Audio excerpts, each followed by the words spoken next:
everyone, been another week. How are you? Was it a good week? I certainly hope it was. Okay, getting right to it. I've got a lot of talking to do, so it's going to be another one of those videos where I'm just talking basically. So if that's not your bag, that's fine. Just, go off and do your thing, and I will be here doing my thing, and we'll all be happy. I haven't done one of these videos giving writing advice or tips or observations or what have you for some time, but I'm only one person and I only have so much advice to give, and I also don't know what I'm doing. This, however, is something I've been wanting to say for a while, so I finally decided to just go ahead and put it into words, so here goes. Now, I'm not so active online as I used to be, but I do still check in and see writing convos and arguments and observations. One thing that keeps coming back up is writing unsympathetic things. For example, like your hero could do unsympathetic things, like they could be an anti-hero or they could just be a jerk, I don't know. And the thing about that is that some people are concerned that the reader will think that that behavior represents the writer. Like that is something that the writer condones. As with many things, there are good arguments on both sides of this topic. And I can only share my perspective, so I'm going to go ahead and do that, and please do share your thoughts down in the comments below. For me, this ties in with learning your craft. In any discipline, you're going to generally want to grow and improve. You don't want to remain just static, especially if it's something that you have a passion for. Like, if you're a writer, you are a writer. You can't not be a writer. But what's the point of doing this thing that you're going to spend a lot of time doing if you're not going to try and improve at it? Like, we all cringe when we read our writing, but we cringe just a little bit less if we know we've written something good. And we cringe a lot when we go back to something we wrote ages ago, but then we can see that we've improved from that. Just real quick, a side anecdote in the interest of fairness and openness. Around middle school, 9th grade, sometime like that, we had to write a piece of fiction for class. And it was around this time that I watched the movie Psycho for the first time, and I was enamored. I was like, oh, what an amazing film. So I wrote a little horror story about a girl and her best friend, and it turns out the best friend is a corpse, and it was really badly written. Oh my gosh, I do not have it anymore. But I do remember the title page. I took red watercolor paint and made it really watery so it ran down and looked like blood, and it's really amazing that my parents did not get a call over this. I like to think that's one half cringe and one half cool, but let's be honest, it's probably mostly cringe.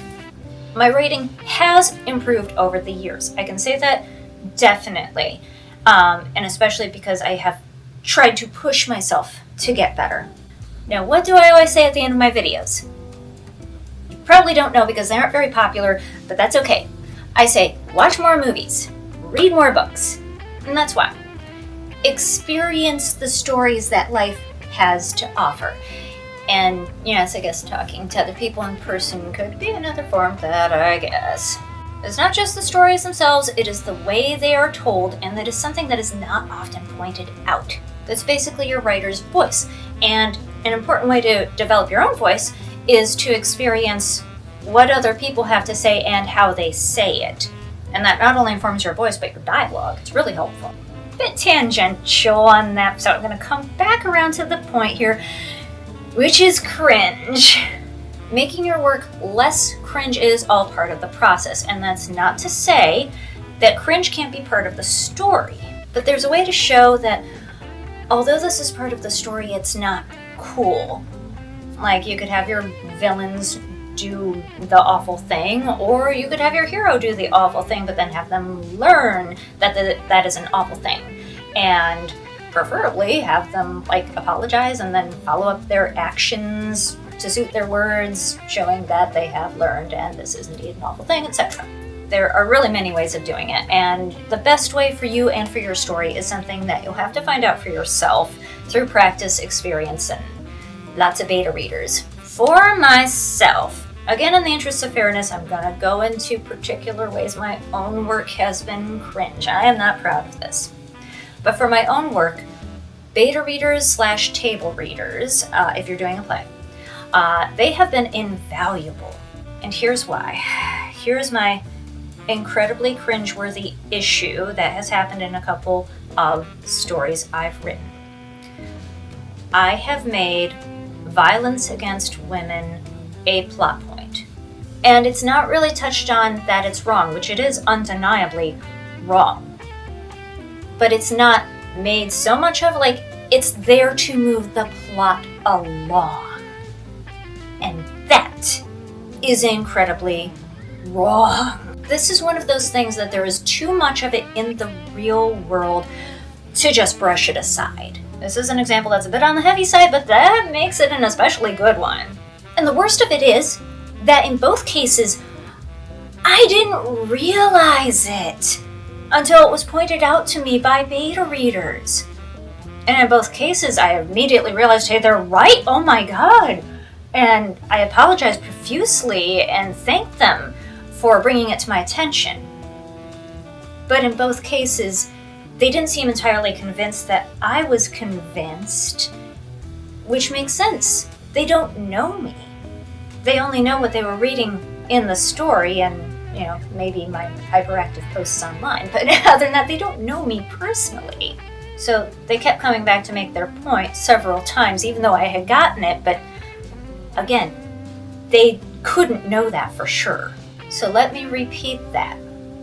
They were only judging off what I wrote. For my part, I do not condone violence against women. This is deeply antithetical to every core bit of my being. And I think it should be so for everyone. But again, these readers didn't know me. So they read something that I wrote and they noted that I never took any concrete steps to deal with this issue and to bring consequences to the perpetrators. And so again, I cannot blame them if they came away with the impression that at the very least I just didn't realize it, and at the very worst that I might be okay with it. This was a very hard lesson to take. But oh, am I glad that I got it. It's made me more aware of how what I write can affect people, how something that I think is just a cute little story, hopefully with decent dialogue and you can follow the plot, maybe there's a twist or two, other people might receive it differently. Different perspectives abound. You cannot please everyone, and you're not going to. But I also think it's important as a writer, and as a person, but as a writer, in this case, to keep in mind the very worst things that are out there and how you, as a person and as a writer, want to present yourself to others. Writers are solitary beings by nature, typically. But we're also human, and humans are social animals. Therefore, we typically do want to show our best selves to other people. We want to prove to them that we are good. And that's a good thing. We want to show the best of us. I have come to realize that I am influenced by what I experience watching movies, TV, reading books. And as I've said before a few times, this is what I constantly preach. But it is a double-edged sword. It is important to be critical of what you consume. And unfortunately, until recently, that was a very common trope in stories, was violence against women being used to further the plot along. I mean, look at all the dead Disney mothers. Violence that typically happens off screen, but still, it's there. That violence is used as an impetus for the hero or heroine, typically the male hero though, to grow and to change. It is an overused trope, and thankfully one that we are starting to move away from. Here's the thing.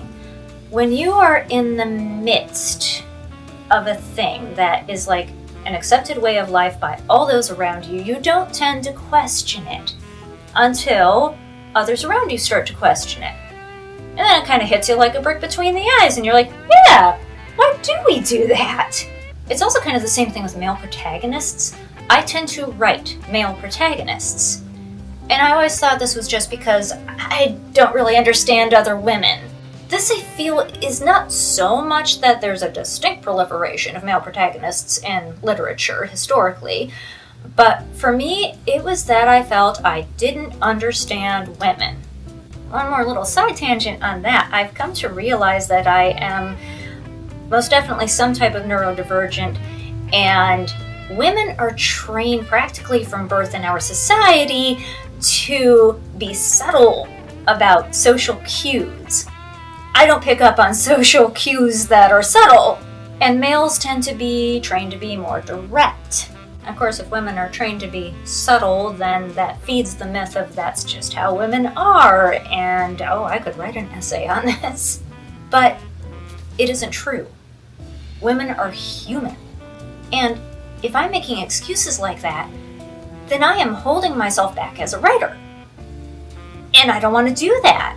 I want to learn, I want to grow, I want to keep trying to be the best that I can be.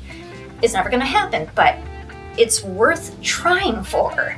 Okay, so coming up to the main and final thought here, my published play, The Family Fruitcake. Here's a copy of the original performance on DVD. It's very fancy. You don't get to see it because it's not really mine to share.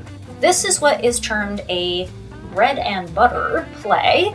I wrote it for the express purpose of A, putting butts in the seats, and B, giving theaters, like community theaters and whatnot, another holiday option. Now, I don't mean to play it down. I don't want to cast a pallor over it or anything dramatic like that. I am proud of this play in many ways. It's got some great characters, it's got great dialogue, the plot all came together, and I'm really very pleased with it. That said, I wrote this about 14 years ago, and if I were writing it now, I would not have done it the same way. And here is why. First of all, obviously, there are a few awkward points that seem especially awkward to me because I know that that's the point where I had to get this person off stage and I couldn't come up with any better way of doing it. And there will always be parts like that in anything you write. And one thing that really bugged me was the Love Conquers All theme. However, I kept that. I didn't like it because life is too messy. And it's simply too easy to say, oh, we're in love, that will heal all wounds, because life doesn't work like that. But yes, I can let that go because, again, this is a family Christmas play, as in families are going to come to see it. And you don't want to get too deep into the complexities of relationships and emotions because it does not take much for an 8-year-old, for example, to get fidgety in their seat. So, fine. But the thing that really bothers me is related to that. It's not just a love conquers all theme. There are 2 particular relationships where this occurs. We have Corinne, the flighty, independent, artistic younger sister who has inadvertently gotten married and brought her husband, David, home for the holidays to meet the family. Then on the other side of the family are the younger brother, Pat, and his wife, Edie, and they have so many kids it's hard for them to keep track of. Sidebar, this being a family Christmas play, I put in as many kids as I possibly could get away with. First of all, because it's easier for families who want to act to be together, and second of all, especially because that means more butts in the seats. So you do what you gotta with these things. I was almost ready to bring in the kids from the orphanage singing Christmas carols if I had to, but it didn't come to that. We had 20 characters here. Okay, so the relationships. Both of them have their issues, and there are points where the dam breaks and those issues have to be addressed, albeit in a light manner because family Christmas play, don't you know. For Corinne and David, there's the fact that she's always been a free spirit, and she just isn't sure that she wants to be tied down in any way, which is a problem compounded by the fact that she's heavily pregnant. Then they realize that, hey, we're both in love, and as long as we don't lose sight of that, we can settle everything else, at least eventually. And that's not bad, and there's something to be said for that. However, Corinne ultimately is the one having to make the major life changes. I could deal with that. That would be fine. But when it comes to Pat and Edie is also the one having to make the changes. And for her, this is worse. David and Edie are my two favorite characters. You never have your favorites, but you do have your favorites. They're my favorite characters out of this one. And I think it's a shame that Edie might have come across as the villain of the piece. I certainly hope I wrote her more sympathetically than that, but again, it's difficult with just one perspective to go on. See, Edie is, and has been for pretty much her children's entire existence. She has been busting her butt trying to be the best mother she can be. She follows all the advice she can possibly find, and she is stressed out as heck. This is true of many, many mothers, not quite the same for fathers, because there's a lot of public pressure on the mother to get it right. If your kids come out wrong, it's the mother's fault. This is not true and it's not right, but court of public opinion. And if you get even one thing wrong, then you are excoriate. How do you pronounce that word? Excoriate? People will say they don't like you. So yes, Edie is putting herself under an incredible amount of pressure every single damn day.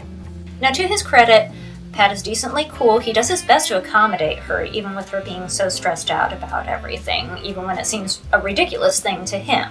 And again, this is because he focuses on the fact that he loves her. To him, that makes it all worth it. He is a good guy, although let's face it, he's probably not pitching in as much as he could be, and certainly thinks he is. This is often the way of things. But at least he means well. Now, for conflict's sake, we do have the argument. And it gets to the point where it's just a little too much for him to take, and he storms off. This is when Edie is forced to confront the fact that her behavior is driving her husband away. And she doesn't want that. So she decides she is going to need to make a change. She makes the vow to change. Now, I'm not saying it's not beneficial for her to learn to relax. I'm saying that in each case, the major life changes that need to be made are made by the women. And that just doesn't seem fair. It's not fair. And especially when one of them is just trying so hard already to put something else on her, to heap more guilt on her. It's just too much.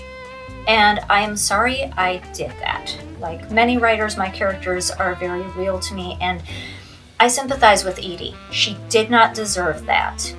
So, yes, I would not have written this the same way now as I did then. I will say, for anybody who wants to put this play on, I am okay with gender swapping myself personally. So, yeah, you could easily switch Edie and Pat. Go ahead, do it. See how it works out. That would be interesting. Okay, so to wrap up this entire rambling speech, all this is good. It is important to put aside your ego and do what's best for the work. I am not perfect. I will not always make the right moves. What's important is that I'm trying to learn from my mistakes and trying to improve from them and not make them again. That's important for life, and it's important for my writing. That's why I look back at my old stuff and my new with a critical and objective eye as much as possible, and bring in beta and table readers as much as possible when it comes to that. I find that a lot of people, at least online, tend to react to criticism with instant defensiveness. And that can be detrimental. You don't have to take all the advice, but really neither should you take none of it. Here's what I do. When somebody gives me advice or criticism, I try to sit with it. I might get defensive at first, but I try to back off, let the emotions ebb, and sit with that and really think about it. Now, I may come to the conclusion that what they're saying doesn't work for me and for what I'm trying to achieve with this work, and that's fine. You do what works for the work. You appreciate their input and, the fact that they said something they didn't have to, and everybody can go about their business.